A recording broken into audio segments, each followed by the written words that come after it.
안녕하세요. 5살 딸아이 데리고 이혼 강행한 40대 초반의 여자입니다. 지금은 이혼한 지 5년이나 흘렀고 아이는 무럭무럭 커서 초등학교 4학년이나 되었어요. 저 역시 운이 좋게도 자리를 잘 잡아 지금은 월 500만 원 정도 벌며 잘 살고 있습니다. 어린 딸아이가 아빠 없이 자랄 환경이 걱정되지만 전 남편의 인성을 생각하면 참지 않고 새 출발한 게 차라리 다행이다 싶어요. 사건의 발단은 친정엄마 생신날이었지요. 장모님한테 생신 기념 용돈으로 10만 원 넣어드렸다고 고래고래 소리 지르며 저에게 뭐라고 했던 전 남편의 목소리가 제 가슴 속에 빗으로 꽂혀 있어요. 결국 그 10만 원 때문에 남편은 인생 전체가 꼬여버려 후회하고 있네요. 저는 2년 정도 사귄 한 남자와 결혼했습니다. 그 사람은 공무원이었고 저는 월 220만 원 정도 받는 중소기업 대리였어요. 지방인지라 월 220만 원 받으면 그래도 또래보다 잘 받는 수준이었어요. 수도권에서는 월 400, 500도 허다하겠지만 제가 살던 곳은 작은 소도시였거든요. 친구들 다 일자리 찾아 서울로 상경했을 때 저는 집 근처 중소기업에 지원했고 합격했어요. 회사가 승승장구하며 잘 컸고 저 역시 대리 직급을 달고 열심히 일하고 있으니 어느덧 나이가 20대 후반이더군요. 많은 분들이 아시겠지만 지방은 특히 결혼을 빨리 하는 추세입니다. 저 역시 회사 상사들의 결혼 압박을 굉장히 많이 받았고 가만히 있기만 해도 소개팅이며 선자리가 줄줄이 들어오던 상황이었습니다. 그즈음 엄마도 제가 혼자 있기보다는 짝을 찾길 바라셨고 저는 무료한 지방 생활에서 재미나 찾아볼까 싶어 한 달에 2번 소개팅을 하곤 했습니다. 이상하게 하는 연애마다 3달을 못 넘기던 저였는데 우연히 소개팅 자리에 나온 그 남자는 제 마음을 다 빼앗아 버리기에 충분한 매력을 갖고 있었죠. 그래서 사귀게 되었고 딱 1년 8개월째 되던 날 결혼식을 올렸습니다. 공무원이긴 하지만 안정적인 직업에 끌렸다기보다는 제가 그 사람을 참 많이 사랑했던 것 같아요. 왜냐하면 그 사람은 늦가기 합격생이라 모아둔 돈이 없었고 오히려 학자금 대출이 아직도 남아있는 상황이었어요. 반면에 저는 착실하게 돈 모아 현금 4천만 원에 아반떼 차량까지 하나 갖고 있었거든요. 게다가 당시 월급으로 따지면 제가 조금 더 많았어요. 그리고 결혼하고 나서도 쭉 맞벌이를 할 생각이었으며 제가 다녔던 회사도 작지만 비전 있는 회사였기에 저 역시 발전 가능성이 있었죠.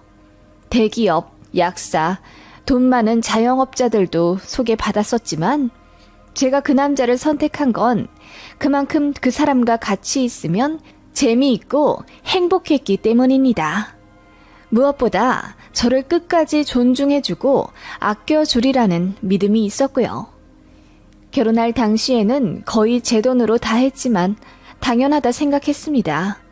남편이 모아둔 돈이 없으니까 어쩔 도리가 없었으니까요. 내가 공무원이 늦게 됐으니 어쩔 수 없는 거지. 그래도 나랑 살면서 미치지는 않을 거야. 나중에 연금도 같이 쓸 텐데 뭐. 나중에 자기가 내 연금 나보다 더 많이 써. 남편은 그렇게 이야기하며 너스레를 떨었죠. 저는 그게 남편이 괜히 미안하고 고마워서 그렇게 표현한 줄 알았습니다. 그래서 저도 좋은 게 좋은 거라고 생각하며 넘어갔지요. 그렇게 결혼 비용과 가전 가구 등을 제가 모은 돈으로 해결하고 집은 남편 명의로 대출받아 아파트 전세에서 시작했어요. 1억 2천 정도 되는 24평 소형 평수였고, 나중에 멋진 우리 집 꼭 장만하자는 약속과 함께 설레는 시작을 했습니다. 집 장만을 목표로 돈을 좀 모을 생각이었기에 아기는 신혼 3년 정도 즐긴 후 갖기로 계획했었죠. 하지만 이 무슨 운명의 장난인지 허니문이 생겨버렸어요. 남편이 굉장히 난감해 하더라고요. 은근히 지우자는 식으로 말을 해서 싸우기도 했었습니다. 저는 어찌되었건 소중한 생명이고 낳아서 지지고 볶더라도 키워야 한다는 입장이었는데 남편은 지금 아이 낳아서 키우면 우리 돈 하나도 못 모아. 우리 이사 가야지. 30평대로 가기로 했잖아. 너랑 나 아직 젊어서 조금 더 있다가 낳아도 돼. 현명하게 생각해야지. 라고 하며 저를 설득했어요. 하지만 양가 부모님들도 아이가 일단 생겼으면 무조건 낳아야 한다고 설득해서 결국 낳기로 했습니다. 남편은 자기 말을 안 들었다는 이유로 저에게 많이 화가 났습니다. 그래서 남들은 임신하면 남편이 과일도 깎아주고 밥도 차려준다고 하지만 저는 그런 게 전혀 없었어요. 먹고 싶은 게 있다고 하면 돈 얘기를 하며 내년에 애기한테 들어갈 돈이 얼마나 많은데 지금 아껴둬야지. 먹고 싶은 게 있어도 좀 참아야 하지 않겠어? 라고 하더군요. 그게 너무 기가 막혀서 제가 울고불고 했더니 그제야 자기 카드 건네주며 먹고 싶은 거 사라고 하더군요. 그것도 선심 쓰듯이요. 얼마나 치사하던지. 그래서 먹고 싶은 게 생기면 그냥 제 카드로 긁어 사 먹었어요. 참, 왜 네 카드, 제 카드 이야기가 나오냐면 저희는 생활비를 반반 나눠 썼습니다. 아파트 대출이자는 정확히 반 나눠 매달 입금했고 공과금, 마트 장 보는 비용과 생활용품 사는 것들은 각자 월급에서 100만 원 정도 빼서 공용 통장에 넣었어요. 그래서 남는 건 저축했고요. 그렇게 각자 월급으로 부모님 용돈이랑 쇼핑이나 친구 만나 쓰는 비용으로 하자고 한 거죠. 바보 같았지만 남편이 그렇게 해야만 돈이 모인다고 빡빡 우겨서 그렇게 했습니다. 제가 임신하고 나서 땡기는 음식은 마트에서 장 보고 난 이후라 개인 용돈에서 써야 한다고 하더군요. 알뜰하고 계획적인 남편의 모습이 생활력 있어 보여서 결혼을 한 건데 남편은 결혼하고 나서도 실리만 추구하고 있으니 정이 떨어지기 시작하더군요. 그렇게 임신 8개월쯤 되었을까? 예정일보다 빨리 배가 아파졌어요. 그래서 병원에 갔더니 벌써 자궁문이 열리기 시작하니 빨리 입원해야 한다더군요. 회사에 급하게 출산 휴가 쓰고 부랴부랴 출산 준비를 했습니다. 준비는 제대로 안 되어 막막하고 겁도 났지만 아마도 제가 스트레스도 많이 받고 임신한 이후에도 회사 일에 너무 몰두했던 탓이었는지 아이가 빨리 나왔던 것 같아요. 그렇게 아이는 인큐베이터에 2주 정도 있다가 나왔습니다. 그것 가지고도 남편이 투덜대더군요. 돈 몇 푼 벌자고 회사 일 열심히 하다가 월급 그대로 다 인큐베이터에 쓴다고요. 그거 듣자마자 제가 병원에서 사람들이 있건 없건 소리치며 따지니 사람들도 제 남편을 경멸스럽게 보더라고요. 그제서야 좀 창피한지 입 다물고 있던 남편이었습니다. 그 정도의 짠돌이인데 조리원은 어떻게 했냐고요? 네, 바보 같지만 제가 모아둔 돈으로 들어갔습니다. 남편이 조리원 비용 아깝다고 친정 엄마한테 가 있으라더군요. 저는 신생아 케어는 간호사들한테 맡기고 싶으며 엄마도 손목 관절이 안 좋아 부담드리고 싶지 않다고 했어요. 그래도 남편은 원래 친정엄마가 딸 조리해주고 그러는 거 아니야? 내 주변 보니까 다 그런 것 같던데? 라고 하더군요. 그래서 제가 그래, 그런 케이스도 있긴 한데 우리 엄마는 상황이 어렵다고. 그리고 그렇게 친정 들어가 조리하면 몇백씩 드리고 나오던데 우리는 엄마한테 얼마 드릴 수 있어? 라고 묻자 남편이 돈 얘기는 생각 못했던 건지 당황하며 무슨 딸이랑 엄마 사이에 돈을 주고받냐고 하더군요. 친정 엄마의 노고는 생각도 않고 그저 쓰는 돈이 아까웠던 남편이었던 겁니다. 그래서 조리원 2주에 220만 원 제 돈으로 결제했더니 그건 아무 말 안 하더군요. 지금 생각해도 머리에 스팀이 오르네요. 너무 실망스러운 남편이었지만 그래도 자식이 태어난 기쁨은 그 어디에도 비할 바가 안 되더군요. 눈에 넣어도 안 아플 제 딸을 보고 있으면 온갖 시름이 다 없어지는 느낌이었죠. 그렇게 소중한 제 아이에게 뭐든지 다 해주고 싶었지만 남편의 소비 간섭이 심했습니다. 일단 분유부터 난관이었죠. 마음 같아서는 수입산, 최고로 비싼 영양가 많은 분유를 먹이고 싶었지만 남들처럼 적당한 가격대로 골라 마트에서 사다 먹이고 있었는데 그것도 비싸다고 툴툴대더군요. 알고 보니 완전히 모유수유하지 않는다는 게 불만이었던 거죠. 제가 전 양이 많지 않아 혼합, 그러니까 분유랑 수유를 번갈아 가며 아이에게 주고 있었는데 제 능력이 부족해서 안 나가도 될 돈이 나간다고 생각했던 겁니다. 나중에 부부싸움 하면서 알게 되었죠. 그리고 기저귀 값도 아껴야 한다며 굳이 중고로 사오려고 하더군요. 아이에게 맞는 게 있는데 그런 건 생각도 안 하고 그저 싸면 좋다고 생각해서는 남이 쓰다가 안 맞아 내놓은 봉투 다 뜯어진 것도 5,000원에 사오더라고요. 보니까 이미 오염되어 있어 찝찝한 것들이었어요. 이런 거에 돈 아끼고 싶냐고 화를 내며 따졌더니 다 저 때문이라네요. 모유만 잘 나왔어도 괜한 분유값에 돈 쓰지 않았을 거잖아. 그리고 여자가 모유 수유하면 더 빨리 회복한다더라. 네가 그러니까 골골대는 거잖아. 빨리 회복해서 회사 나갈 생각을 해야지. 지금 나 혼자 아파트 대출금 이자 갚고 있는 거 안 보여? 가뜩이나 애 낳고 카드값도 장난 아닌데 나만 발 동동거리는 거지? 남편은 그렇게 모진 소리를 아무렇지 않게 하더군요.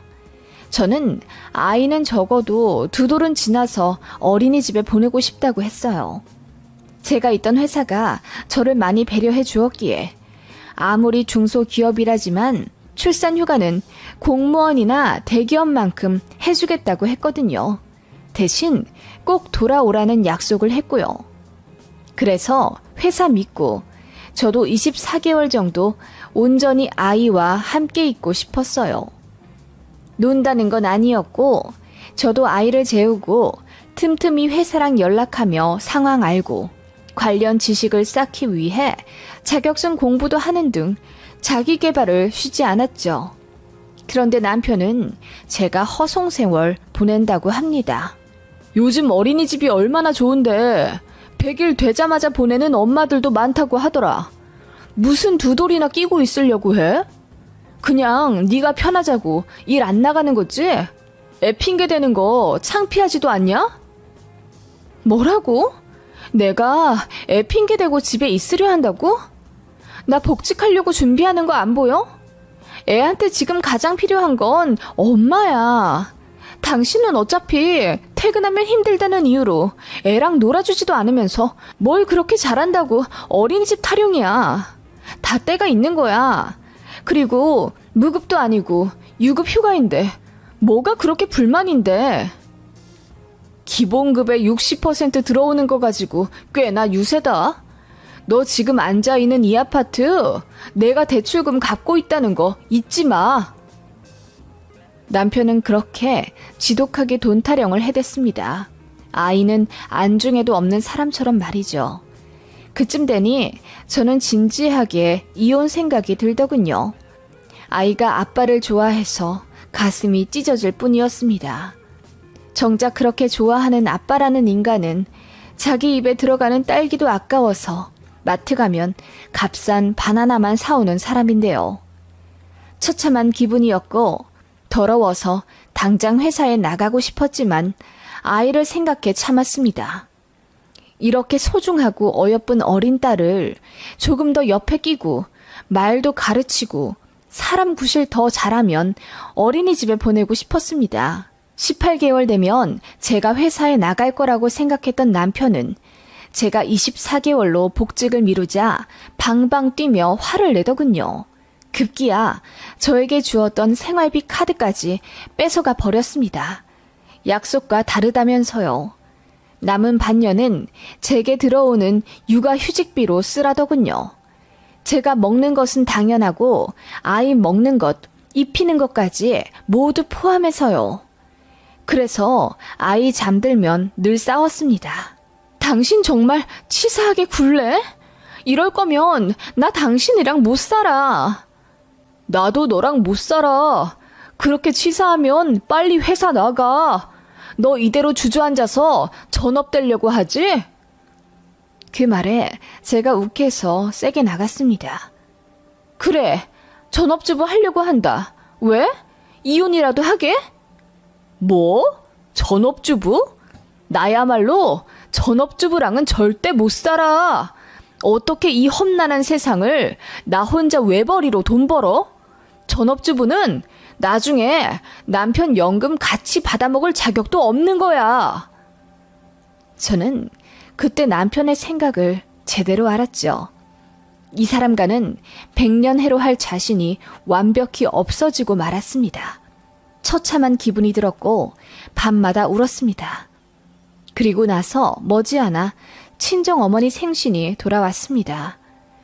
그 몇 주 전에 있던 시아버지 생신날은 남편이 현금 20만 원에 소고기 사다 드렸더라고요.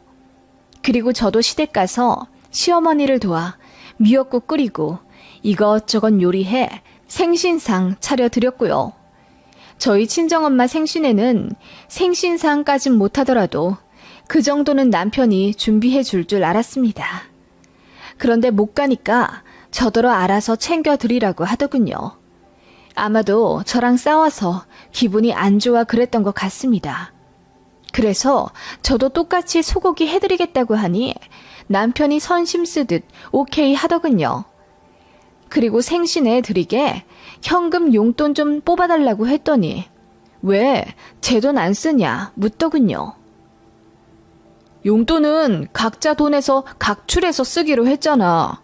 작년에도 그리 했으면서 올해는 왜 나한테 달라고 그래? 정말 이럴래? 작년이랑 올해는 상황이 다르잖아. 내 육아휴직 급여로 아이 간식도 겨우 사는 거 몰라? 나 돈 하나도 없다고. 그거야 네가 판 무덤이지. 그러니까 누가 전업주부 하래? 장모님한테 드릴 돈 없어. 뭐라고? 당신 정말... 저는 너무 어이가 없어서 눈물이 주르륵 흐른 채로 남편에게 화를 냈습니다. 일단 친정에 가긴 가야 했기에 그럼 10만 원이라도 달라고 했어요. 그랬더니 피식 웃으며 제가 돈을 빼돌릴지도 모르니 장모님 계좌에 직접 넣는다고 하더군요. 그렇게 10만 원 계좌이체한 남편이 저에게 정색하며 말하기를 앞으로 장모님한테 1원 한 푼 없어. 아쉬우면 나가서 일해. 알겠어? 라고 하더군요. 저는 더는 이 인간과 같이 살아야 할 이유를 찾지 못하겠더라고요. 제가 육아휴직 내고 집에서 논 것도 아니고 내내 아이 보며 집안일하고 퇴근한 남편 위에 저녁까지 차려주는데 어떻게 이런 취급을 할 수가 있나요? 심지어 전업주부 한다는 제 거짓말에 대놓고 식충이에 남 취급까지 한다니 참을 이유가 없었죠. 네가 그러고도 인간이냐? 내가 남이 애 낳았어? 네 애야, 네 애. 그리고 내가 해주는 밥 처먹으면서 전업주부는 친정에 용돈 드릴 자격도 없다고? 네가 이 정도로 또라이인 줄은 절대 몰랐다.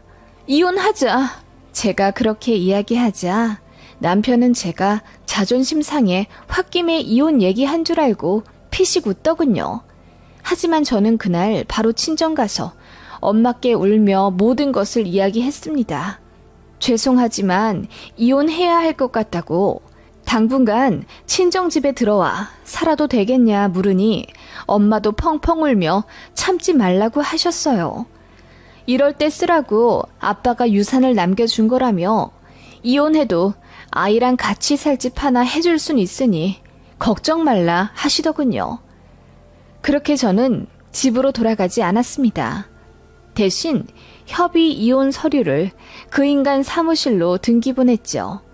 남편은 제 서류를 받자마자 전화를 걸어 이게 무슨 경우냐, 당장 돌아오라 노발대발 하더군요. 저는 시부모님께도 모든 사실을 알렸습니다. 남편이 절약하고 꼼꼼한 줄은 알았는데 지 새끼 낳은 부인한테도 일이 짜게 굴 줄은 몰랐다고 구구절절 이야기했더니 시어머니가 창피하다며 우시더군요. 아버님은 얼굴 시뻘개지며 뒤로 넘어가려 하시고요. 그리고 제 앞에서 남편 불러서 마구 두들겨 패시더군요. 저는 그런 거 보려고 시댁 온 게 아니라고 했습니다. 어차피 제 마음은 정해졌고 이제 양육권과 양육비 협의만 하려고 온 거라 시부모님 도움이 필요하다고 했죠. 양육비 얘기가 나오자 남편 눈빛이 돌변하면서 저한테 돈 한 푼 주기 싫으니 양육권을 가지겠다 하더군요. 전업주부가 무슨 돈으로 애를 키울 거냐 하길래 제가 푸하하 웃으며 내가 왜 전업주부를 해? 이혼하려면 당연히 일해야지. 나 복귀하기로 했어. 라고 했더니 남편 얼굴이 불그락 푸르락 하더군요. 그 인간은 끝내 이혼에 협조 안 해주더군요. 그래서 소송 걸었습니다. 양육비를 한 푼도 안 주겠다고 난리치길래 골치가 아팠는데 그간 제가 열심히 아이 키우고 가사일하며 성실히 가정 꾸린 증거, 남편이 돈으로 스트레스 주며 양육에 비협조적이었던 점들을 모두 내세워 당연하지만 양육권 가져왔고 양육비는 월에 50만 원으로 산정받았습니다. 위자료는 1,600만 원 남짓 받았고요. 이혼 소송 중간에 집 계약도 끝나서 제가 살던 집주인에게 연락해 그 집을 아예 매매했어요. 어차피 복귀했으니 제 이름으로 대출도 잘 나왔고 위자료와 또 엄마가 얼마 도와주신 돈이 있어 가능했습니다. 이혼하면 아빠도 없어질 텐데 환경까지 바꾸고 싶지 않아서 살던 집을 그대로 매매했습니다. 제가 이 집을 샀다고 하며 남편 얼굴에 매매 계약서를 보여주자 얼굴이 허옇게 질리더군요. 그렇게 집장만 한다고 박하게 굴더니 나 먼저 집장만 해서 배알 좀 꼴리겠네? 그리고는 전 남편에게 네 더러운 짐 가지고 당장 나가라고 소리쳤죠. 그러자 전 남편이 그제야 후회하는 듯 가짜는 눈물을 흘리며 저를 설득하려고 하더군요. 우리 꼭 이래야 했니? 서로 감정 싸움이 길어져 이혼하게 된 것 같아. 지금이라도 늦지 않았으니 다시 시작해보자. 아이도 어리잖아. 이제 5살인데 너무하다고 생각하지 않아? 너무해? 육아휴직 내서 돈 없는 나더러 애 먹을 것까지 사라고 하질 않나. 남의 집에 똥 묻은 기저귀 가지고 와서 우리 애 주질 않나. 장모님 드릴 10만 원 생신 용돈도 아까워하던 파렴치한 인간은 그럼 너무하다는 말로 부족하지 않니? 제가 부들부들 떨며 따지자 전 남편은 아무 말 못하더군요. 그렇게 전부 끝났습니다. 전 남편이 짐을 안 빼고 버텨서 경찰 소동 한 번 일어난 이후로는 트러블이 없네요. 시어머니는 저에게 미안하다며 아이 생일이나 어린이날 핑계로 아이 통장에 100만 원씩 넣어주시고요. 저도 조부모 사랑은 외면하기 어려워 1년에 2-3번씩 전시댁에 가긴 갑니다. 전 남편은 아이 만날 때마다 울더군요. 후회가 막심한지 눈빛에 도끼도 사라졌고요. 행색도 빈곤한 게 누가 봐도 처참히 이혼당한 호랩이 같더군요. 반면 저는 회사에 잘 복귀해서 영업도 잘 따내고 승승장구하며 잘 지내고 있고요. 아이도 문제없이 잘 크고 있습니다. 결혼에 있어서 배우자를 제대로 선택하지 못한 후회가 크지만 이혼이라는 후회 없는 결정을 했기에 이제 참된 행복을 느끼고 있습니다. 전 남편은 지 고집대로 살다가 결혼 생활 실패한 게 여기저기 소문이 다 나서 아마 재혼은 힘들 것 같네요. 그렇게 후회하며 살았으면 좋겠지만 또 아이의 아빠이다 보니 마냥 불행을 바랄 수도 없는 노릇이군요. 제 이야기 들어주셔서 감사합니다. 모두 행복하시길 빕니다. 안녕하세요. 날씨가 많이 따뜻해졌는데 산책은 자주 하고 계시나요? 저는 이제 항암 치료 막바지인 제 친정 엄마를 모시고 산이고 들이고 많이 나간답니다. 아이들도 중고등학생이 되어 제 손이 별로 필요 없고 각자 자기 공부할 것 한다고 알아서 잘 지내니 40대 후반이 된 지금에야 부쩍 저희 엄마와 더 많은 시간을 보낼 수 있게 되었네요. 사실 이혼을 했기 때문에 더 가능한 일 같습니다. 이제 저를 귀찮게 하고 힘들게 하는 남의 편과 시댁이 없어졌기 때문입니다. 친정엄마가 편찮으셔서 그간 많이 심적으로 힘들었지만 항암이 잘 되어서 완치를 코앞에 두고 있으니 이제 엄마 모시고 행복한 시간만 보냈으면 좋겠습니다. 암 환자 친정엄마와 제 남편과의 이혼이라 많은 사연이 있을 거라고 추측하실 겁니다. 저는 참 기막힌 결혼 생활을 했습니다. 3대째 유명한 식당을 운영하는 어느 집안의 외동아들과 선을 보았는데 그게 제 불행의 씨앗이 될 거라고 상상도 못했네요. 저희 집은 많이 가난했어요. 친정아빠가 돈 사고만 내내 치다 저 20살 되던 해 돌아가시고 빚만 남기셨습니다. 그런데 그게 다 친척들한테 빌리신 돈이라 어떻게 모르는 척 하기도 어려웠어요. 그래서 저랑 저희 언니 그리고 엄마 셋이서 열심히 갚아 나갔습니다. 그러다 보니 대학생활 하면서도 친구들이랑 많이 못 어울려 지냈고 남들 다 꾸미고 화장하는데 저는 늘 소박한 차림이었습니다. 그렇게 대학 졸업해 쫓기듯 취업했고 저는 여행을 다니며 책을 쓰는 작가가 꿈이었지만 현실과 타협했습니다. 월 250만 원 남집 받으며 200만 원을 친정 엄마에게 보냈어요. 언니도 마찬가지였죠. 그렇게 6, 7년을 나 죽었다 생각하고 돈을 갚았더니 모든 빚이 상환되었습니다. 엄마랑 언니랑 셋이서 얼싸안고 좋아했네요. 그즈음 이제 좀 살겠다 싶어 남들처럼 연애도 하고 놀러도 다닐까 싶었지만 저에겐 친구도 패션 센스도 없었습니다. 초라해진 저였지만 나이가 나이인 만큼 또 제 자랑 같지만 외모가 그리 나쁘지 않았기에 선이나 소개팅 자리가 곧잘 들어왔었네요. 그렇게 몇 번 이 남자 저 남자 소개받아 만나게 되다가 부자라는 전 남편을 만나게 된 거죠. 그 사람도 저를 너무나 마음에 들어 했고 처음 만나자마자 저랑 결혼하고 싶다며 설레발을 쳤어요. 저는 말이 별로 없었고 남자 만나는 게 어색해서 그냥 수줍게 웃곤 했는데 저의 그런 면이 굉장히 참해 보였다네요.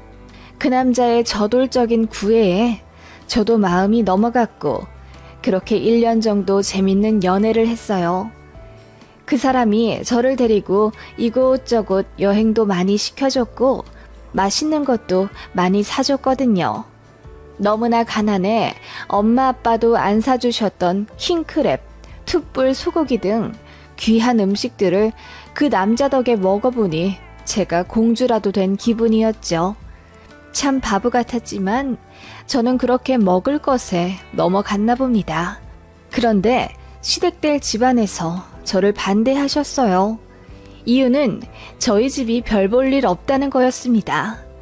보통 사람이 들으면 화를 낼 법하지만 저는 자존감도 자존심도 쭈글쭈글해져 있었기에 어쩔 수 없다고 생각했어요. 그런데 그 남자가 저를 포기하지 않고 계속 밀어붙여서 결국 결혼까지 하게 된 겁니다. 남편 될 사람 집은 대대로 지역에서 유명한 식당을 하는 자영업자 집안이라 엄청 부자였어요. 시부모님 차가 3대, 어머님, 아버님 각자 명의로 아파트 한 채씩 있고 남편과 시누이 둘까지도 20살 되자마자 집이랑 차를 하나씩 사주셨다니 말 다 했죠. 남편은 애초부터 직업 가질 생각이 없었고 부모님 가게 물려받아 할 계획 있던 사람입니다. 저는 가게 일에 자신이 없었고 또 제가 다니는 회사에 이미 적응을 해서 만족을 하고 있었기에 결혼하면 계속 직장인으로 남고 싶다고 했습니다. 남편도 분명 제 뜻을 존중해 줬었고요. 당연하지. 나도 하기 싫다는 사람 억지로 붙잡고 일하게 하고 싶지 않아. 내가 돈이 없는 것도 아니고 직원 하나 더 구해 쓰는 게 일도 아닌데 뭘. 그런 남자에게 너무나 고마웠어요. 그리고 제가 모아둔 돈이 없어서 결혼은 좀 미루고 싶다고 했더니 남자가 떵떵거리며 자기한테 돈이 있는데 무슨 말이냐며 자기만 믿으라고 하더군요. 그래서 그 남자가 하도 최근 통에 만난 지 1년 반 만에 결혼식을 치르게 된 거죠. 남편이 집과 가전, 가구 모두 해왔기 때문에 모든 사람들은 제가 신데렐라라고 생각하더군요. 아파트도 1군 브랜드였거든요. 저도 좋았죠. 저를 그렇게 사랑해주는 남자가 모든 걸 다 해준다니 싫다할 여자가 어디 있겠어요. 다만 모든 것은 하나를 얻으면 하나를 잃듯이 저는 시댁에서 벌레만도 못한 취급을 받았습니다. 제가 결혼할 때 겨우겨우 모은 2,500만 원에서 1,000만 원으로 예단을 해갔습니다. 어머님이 모피를 좋아한다고 하셔서 800만 원짜리를 하고 200만 원 가량으로 이부를 해갔습니다. 그랬더니 시어머니가 제 얼굴로 그 무거운 모피를 던지시며 야, 너 모피 볼 줄도 모르냐? 누가 800만 원짜리를 입어? 나한테 있는 모피 3장이 전부 1,500만 원이 넘는데 돈이 없으면 줬기를 하지 그랬어. 센스가 그리 없니? 라고 소리를 지르셨네요. 그 핏대 잔뜩 세워 저에게 소리치신 얼굴이 아직도 기억에 선합니다. 제가 너무 놀라 소리 없이 울자 제 편을 들어줄 줄 알았던 남편이 와이프가 잘 몰라서 그래. 없는 집에서 시집 온 거 알잖아. 엄마가 딸이다 생각하고 좀 알려주세요. 라고 하더군요. 그 말에 저는 남편에게 굉장한 배신감을 느꼈죠. 그날 집에 와서 서운하다 펑펑 우는데 남편이 저더러 현명하게 생각하라고 하더군요. 돈줄은 어머님이 갖고 있는데 밉보여서 좋을 게 뭐냐면서요. 아까 제 편 들어주지 않은 건 다 저를 생각해서 한 행동이었다며 그 자리에서 제 손잡고 뛰쳐나갔다면 우리는 집도 차도 없이 그지로 살아야 됐을 거라더군요. 그때는 왜 그렇게 순진했는지 많은 것을 누리고 살려면 어쩔 수 없는 것도 있구나 라고 생각했습니다. 그 이후로도 어머님은 툭하면 저를 가게로 불러내어 일을 시키셨고 저에게 멍청이, 모질이 등의 비하 발언을 하며 무시하셨습니다. 어머님은 그렇게 저에게 그날 받은 스트레스를 화풀이 상대로 쏟아 부으시고는 며느리가 편해져서 그래. 나는 내 딸들한테도 그런다. 이런 거 다 담아두면 우리 절대로 가족 못 된다. 알지? 그리고 난 뒤끝이 없어. 너도 다 있거라. 라며 혼자 앙금을 풀어내셨죠. 제 마음은 산산조각이 나 버렸는데 말이죠. 그리고 제가 회사 일하고 있는 거 알면서 평일 낮이고 밤이고 상관없이 가게 일 도우러 오라고 호통치셨습니다. 저는 분명히 결혼 전에 남편에게 직장인으로 살고 싶다고 이야기가 됐었는데 남편은 이에 대해 모르쇠 하더군요. 급기야 어머님은 저에게 회사를 관두라고 하셨습니다. 저는 그쯤 아이 낳고 복귀해 팀장을 달고 본격적으로 회사에서 인정받으며 열심히 일하고 있을 때였거든요. 제가 그건 어렵겠다고 하니 어머님이 저희 집에 찾아와 당장 이 집에서 나가라고 하셨습니다. 내가 해준 집인데 내가 하라는 대로 안 하면 나가야지 뭐 별 수 있니? 네 자식 두고 나가라! 라며 막무가내 집을 거의 반 부셔 놓으시더군요. 그때 아이가 너무 놀라 울면서 경기를 했고 제가 남편에게 제발 좀 말려달라고 했지만 남편은 우리가 시댁에 얹혀 사는 입장이기 때문에 어머님 말을 들어야 한다고 했습니다. 그리고 저에게 무릎 꿇고 빌며 제발 회사 관두어주면 안 되겠냐고 하더군요. 월급보다 돈을 더 받을 수 있는데 왜 멍청한 짓을 하냐며 아이도 있는데 저더러 이기적으로 굴지 말라더군요. 결국 회사 관뒀습니다.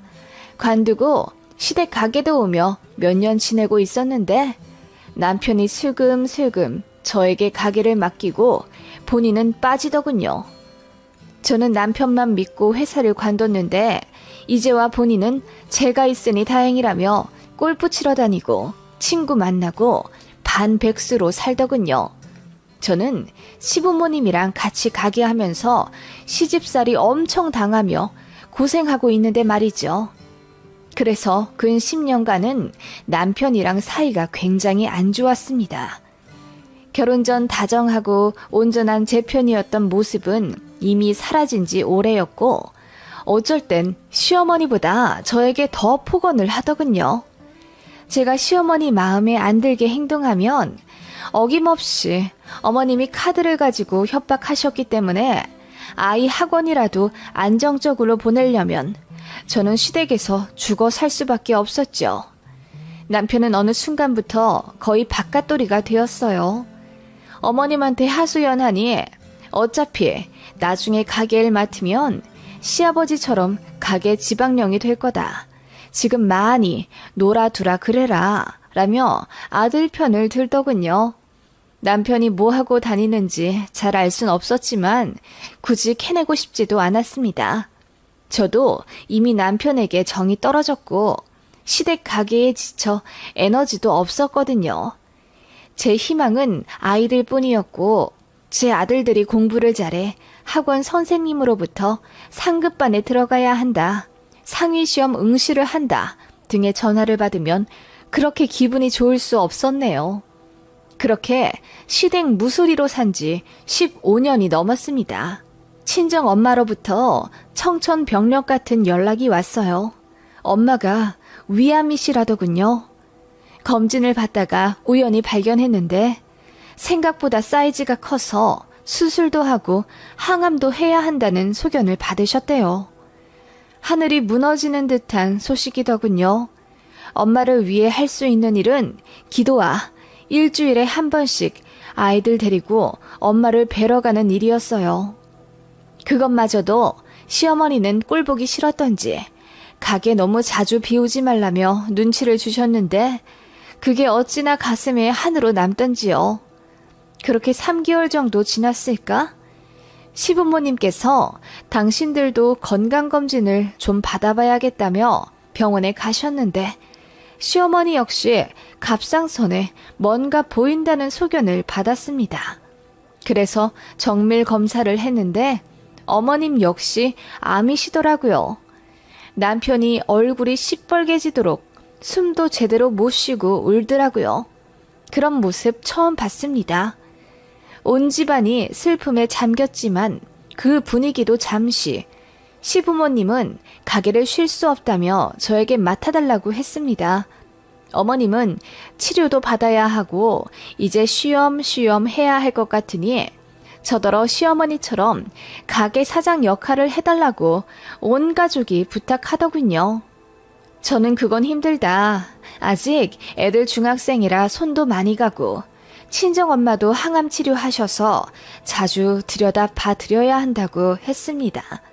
그랬더니 남편이 벼락같이 화를 내면서 야, 너 우리 엄마 덕 보고 편하게 살았으면서 어떻게 이러냐? 우리 엄마 암이라는데 어떻게 이렇게 모르는 척을 할 거야? 라고 하더군요. 그러면서 저더러 가게를 맡아 할 건지 시어머니 병간호를 할 건지 하나를 정하라고 하더군요. 저는 정말이지 시댁 가게에서 일하는 게 너무 힘들었습니다. 그렇다고 보상이 있는 것도 아니었죠. 제가 옷이나 가방 사는 것도 일일이 어머님 허락을 받아야 했기에 쇼핑조차 못했는걸요. 게다가 남편 본인조차 가게 일에 대해 아무것도 모르고 하려고 하지도 않으면서 저에게 강요하는 게 너무 어이가 없었죠. 그래서 당신이 이 집 아들이니까 당신이 맡아서 하라고 했더니 알겠으니까 시어머니 병간호를 맡으라고 하더군요. 대신 우리 엄마 옆에서 24시간 내내 붙어 있어. 우리 엄마가 먹고 싶다는 거 다 해다 드리고 심부름 전부 해. 가게 일 안 할 거면 이거라도 해야 하지 않겠어? 당신 정말 너무하네. 나 지금까지 결혼 생활하면서 단 하루도 성실하지 않은 적이 없었어. 시집살이, 집안일, 당신이랑 애들 뒤치다거리 다 했는데 지금 이런 취급 뭐야? 그리고 우리 엄마도 암 환자인 거 잊었어? 시어머니만 암 걸리셨냐고. 야, 우리 엄마가 너한테 얼마나 잘해줬는데 그걸 시집살이라고 하냐? 네가 일을 못하니까 엄마가 잔소리 좀 할 수 있지. 너는 예전부터 느꼈지만 너무 꽁에 있어서 탈이야. 남편은 저에게 그렇게 이야기하며 시어머니 병간호 안 할 거면 이혼하자고 하더군요. 저 대신할 여자 널리고 널렸다면서요. 그 말 듣자마자 저도 머릿속에서 이성의 끈이 툭 끊기는 느낌이 났습니다. 내가 왜 이런 수모를 당하며